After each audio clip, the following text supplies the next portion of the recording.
दोपहर आप सभी का स्वागत है शिखर संवाद के इस खास पेशकश में। देश की राजनीति में इन दिनों एक नाम ने बड़ा तूफान खड़ा कर दिया है। नाम कॉकरोच जनता पार्टी।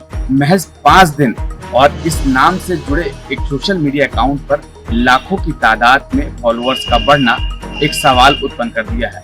क्या ये सिर्फ सोशल मीडिया ट्रेंड है या फिर देश के युवाओं की नाराजगी जताने का नया प्लेटफॉर्म? इस पर आधारित एक रिपोर्ट देखिए।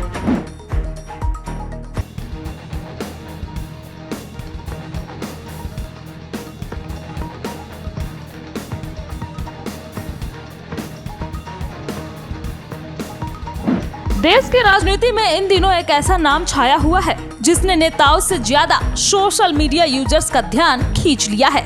नाम है कॉकरोच जनता पार्टी। महज 5 दिनों में लाखों फॉलोअर्स, दर्जनों अकाउंट और इंटरनेट पर तेजी से बढ़ती बहस। अब सवाल ये उठ रहा है कि क्या सिर्फ एक वायरल ट्रेंड है या फिर युवाओं की नाराजगी का नया डिजिटल आंदोलन?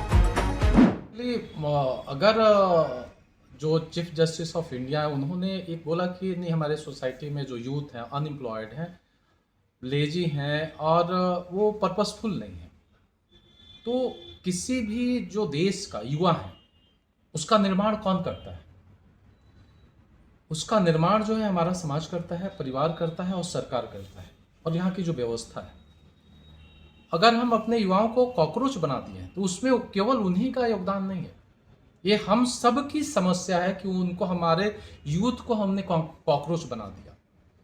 तो ये जो सीजीआई साहब है उन्होंने देखा कि समस्या ऐसी है, लेकिन कहाँ से उत्पन्न हो रहा है, क्यों उत्पन्न हो रहा है, ये चीज उन्होंने नहीं ध्यान दिया। तो ये समस्या क्यों उत्पन्न हुआ, मैं इसका कारण आपको बता रहा हूँ।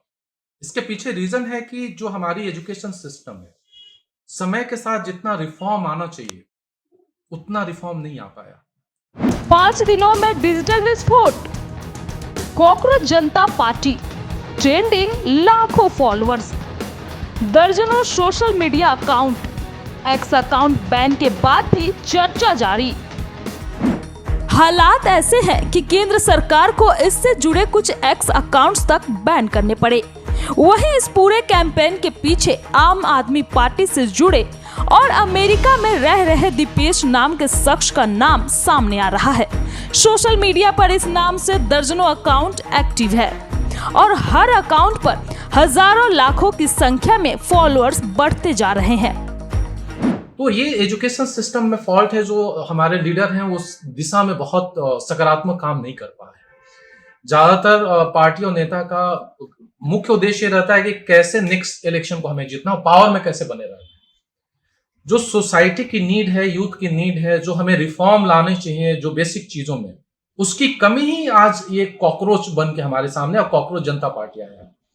और इसको बहुत साधारण नजरिए से देखने का और साधारण समझने का भूल नहीं करना है। अगर चाहे जैसे भी हो, जो भी हो, सोशल मीडिया पे ही हो, लेकिन इतना लोग उससे कनेक्ट कर रहे हैं, इसका मतलब की समस्या है, लोग डिससेटिस्फाइड हैं। सीजेपी के पीछे कौन? अमेरिका कनेक्शन, दीपेश नाम चर्चा में, आप लिंक की चर्चा। दिलचस्प बात यह है कि झारखंड में बीजेपी, कांग्रेस, राजद और जेएमएम जैसे बड़े दल इस मुद्दे पर खुलकर कुछ भी बोलने से बच रहे हैं, लेकिन समाज के अलग अलग वर्गों से प्रतिक्रियाएं जरूर आने लगी हैं।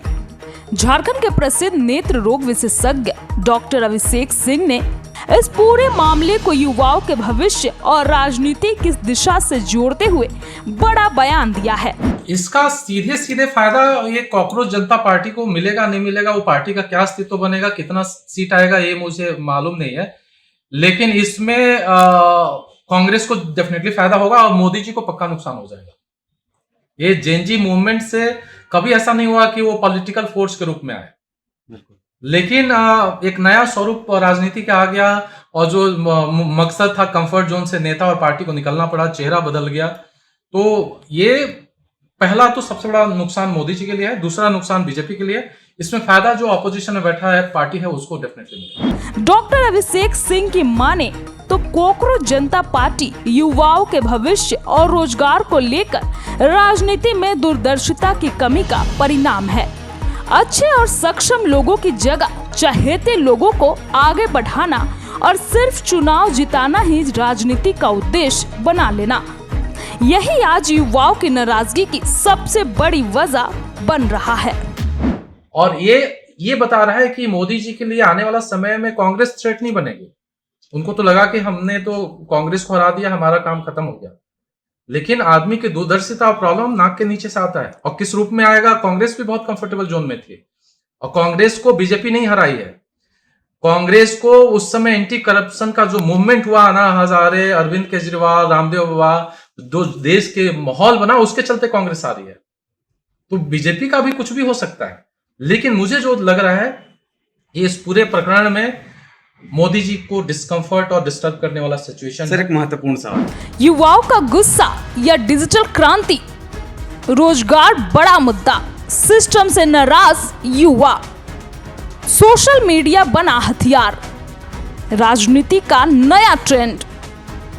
तो मैं हर नजरिए से अगर देख के युवाओं को यही एक्चुअली हम बोलेंगे कि जीवन में सबसे बड़ी ताकत आदमी का सक्षमता होता है। ठीक है, वो पॉलिटिकल सिस्टम में गलती निकाल रहे हैं, बहुत सारी समस्याएं हैं, लेकिन अगर हम अपने आप को सक्षम बना लें तो हम ज्यादा इन्फ्लुएंस कर पाएंगे और समस्या फिर नहीं रहेगी।